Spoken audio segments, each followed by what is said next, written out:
So we're going to learn how to deal with your blower motor. We're either going to learn how to salvage the blower motor that's already existing in your multi-chef, or if we have to replace it. So what we do is, and there's a video already set up on how you're going to do your systems check. So what we know when we do our systems check, we press R20, we go into our check 3, and then enter our password, enter, and we want to go into test.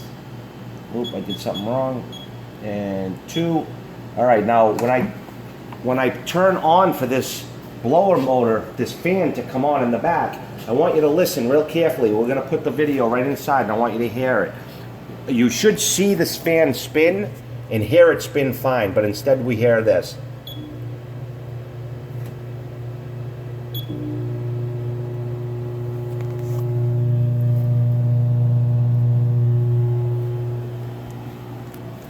So now I don't know if you could hear that. I tried hard to let you hear it, but it was humming. You could hear it hum.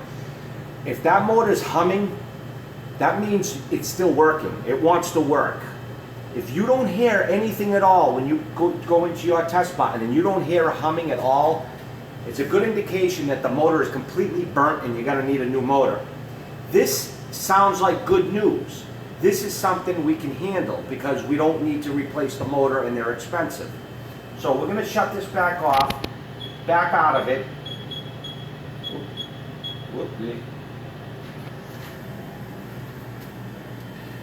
Power it down.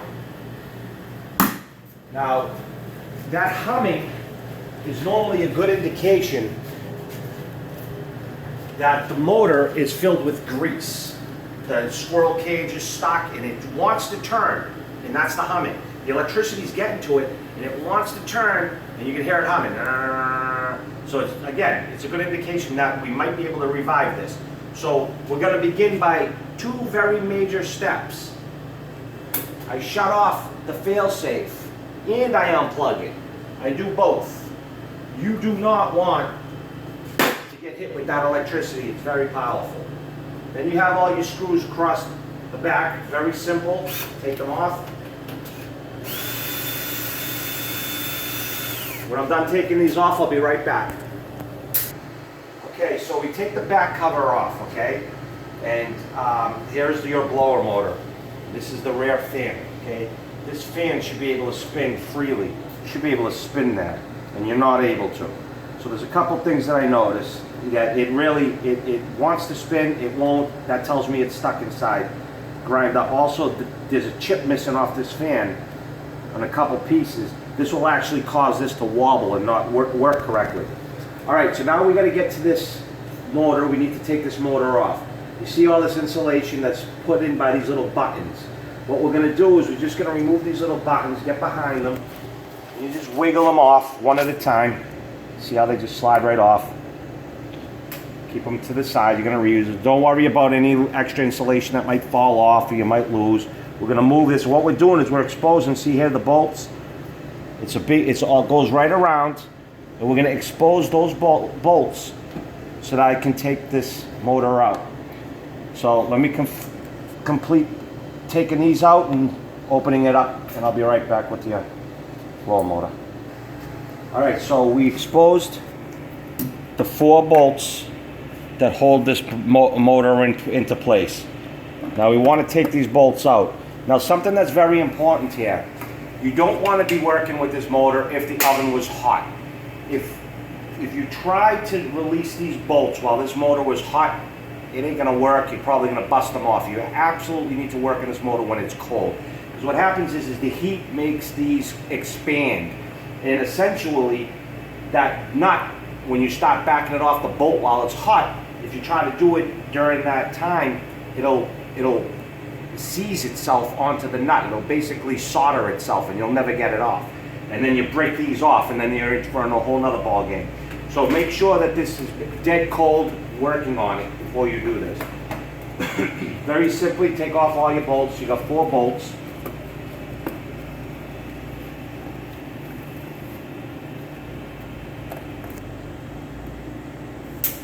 Okay, 3, 2, 1. Tell me when.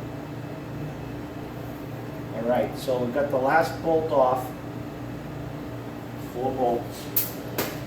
Now, this, I promise you, it's not just going to pull right out. If it does, it'll be miraculous. But a lot of times, this one's going to be a lot easier. But a lot of times you might find yourself where this is actually so old or older that it's all greased on and stuck onto here, and then you're in for a whole nother situation.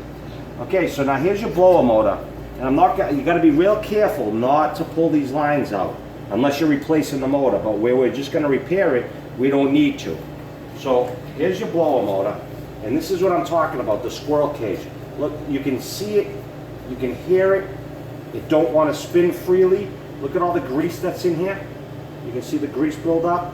The grease buildup that's all inside of here and down. Now this is a gasket. Don't confuse this orange gasket. This is exactly what we have to put on when you put on a new motor or replacing the one that you're going to rebuild. So what I'm going to do now is I'm going to take all of this garbage off, and I'm going to pull this piece off too.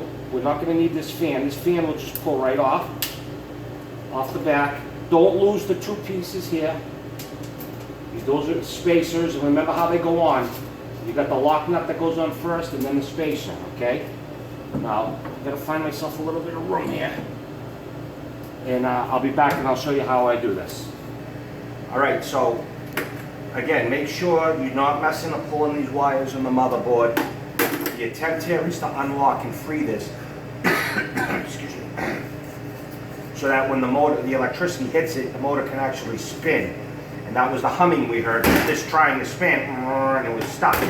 Not only do we have grease and gunk all stuck up inside of here that we need to clean out, and inside the blades, you can see it's falling out. And we're going to also take this gasket off. We'll replace the gasket. Make sure you have a new gasket if we're going to rebuild this. We can send you one.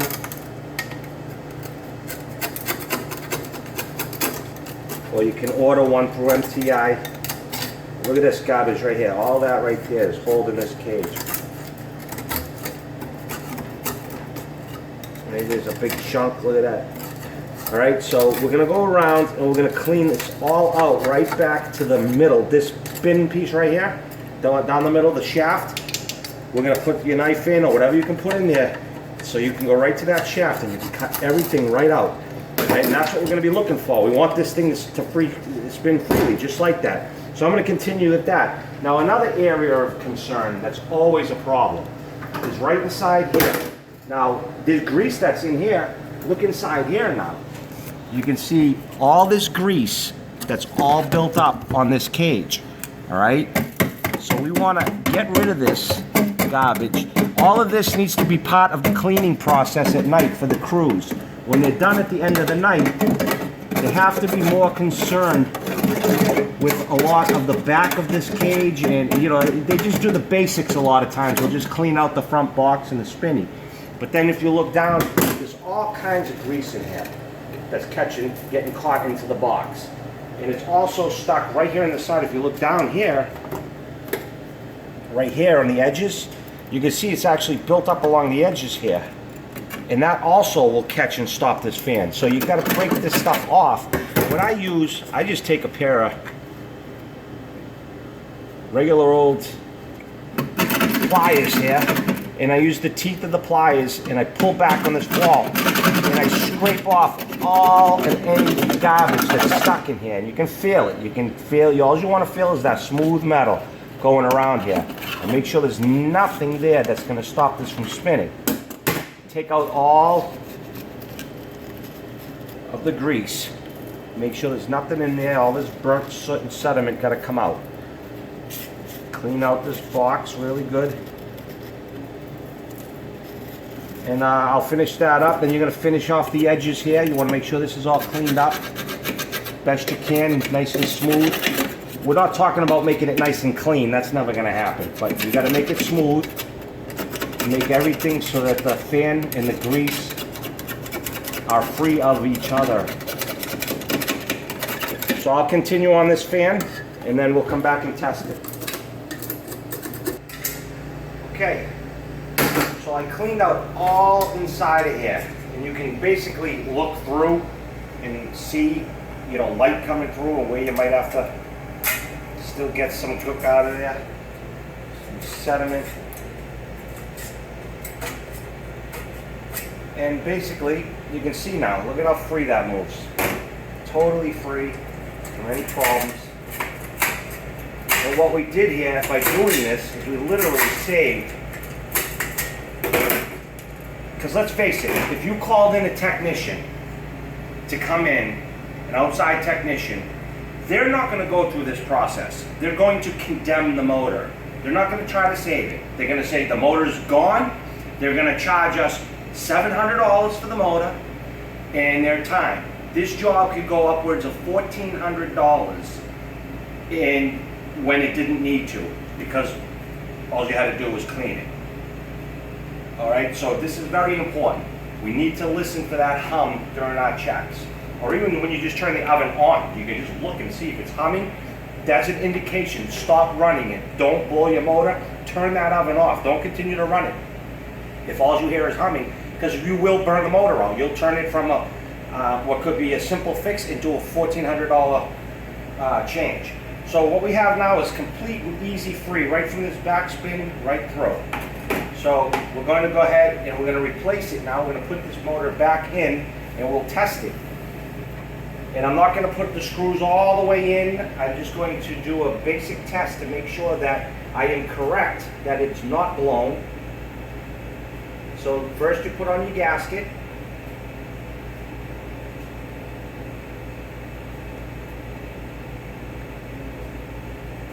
Now we can put the fan motor back in. Now be sure you put your wires either down along the bottom or to the side. Either way is fine, because you don't want these wires getting in the way of the fan or anything else that's in here. You have to make sure this little, see right here, this solenoid, this has to go inside of here. Make sure it's locked in, make sure all your wires are fine. And then very simply, we'll put our bolt back on.